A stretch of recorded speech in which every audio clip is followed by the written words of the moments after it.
All right, so we have the Steam Deck from Valve. This just dropped yesterday, the news that this is coming out soon. And this is a PC, handheld PC. You log into your Steam account, download the games and play.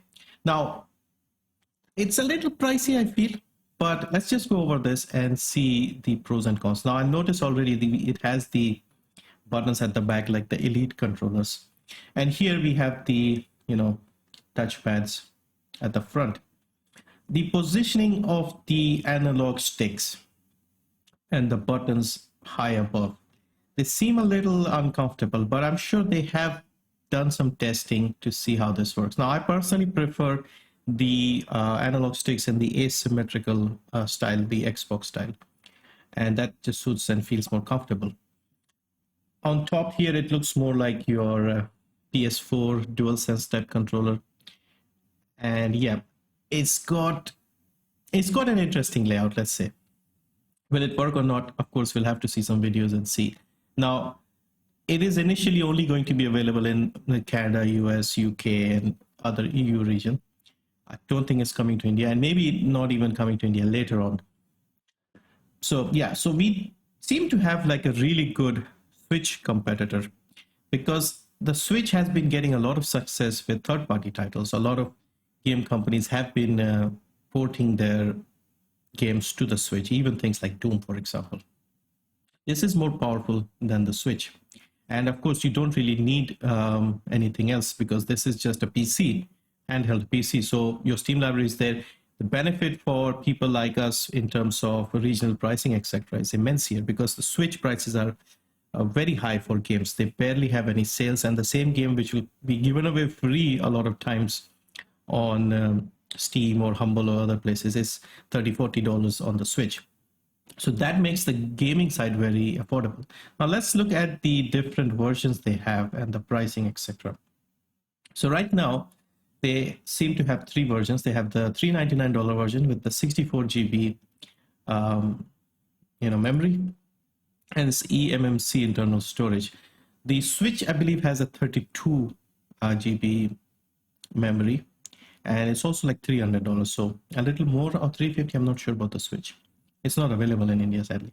The next version here, 256 GB NVMe 256 GB drive at $529, and then we have the 649.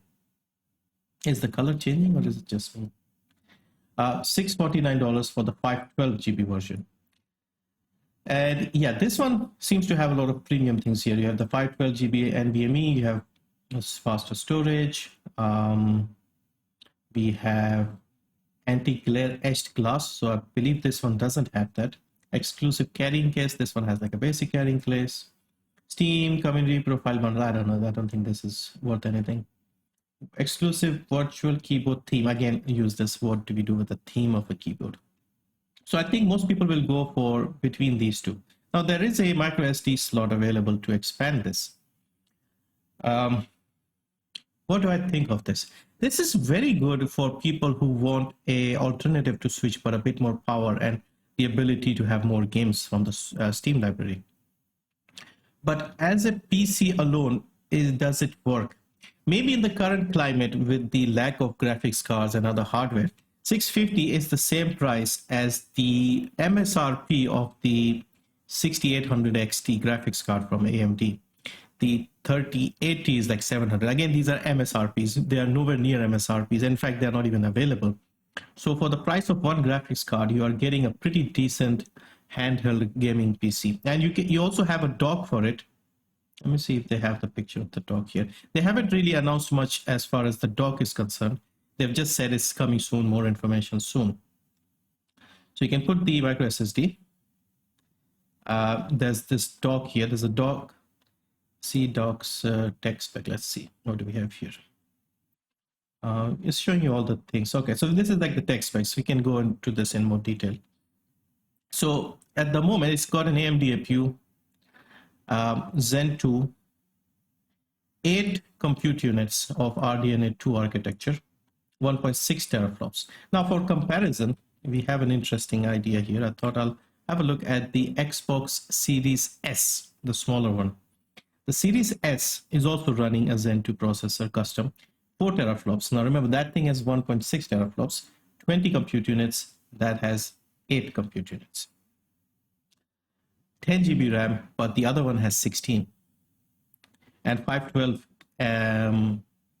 GB custom NVMe. So that's interesting. So basically what we have here is the 650 version with the $300 Series S version. The only benefit this one has is the extra RAM. That has 10, the Series S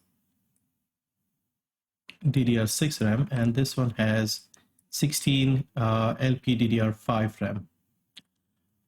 So for a handheld, this is pretty good. Now the resolution is obviously lower. It's only 1280 by 800, 16 by 10 aspect ratio, and 7-inch screen. I believe the switch screen is 6 inches, so slightly bigger, and 60 hertz refresh rate. So this is all good.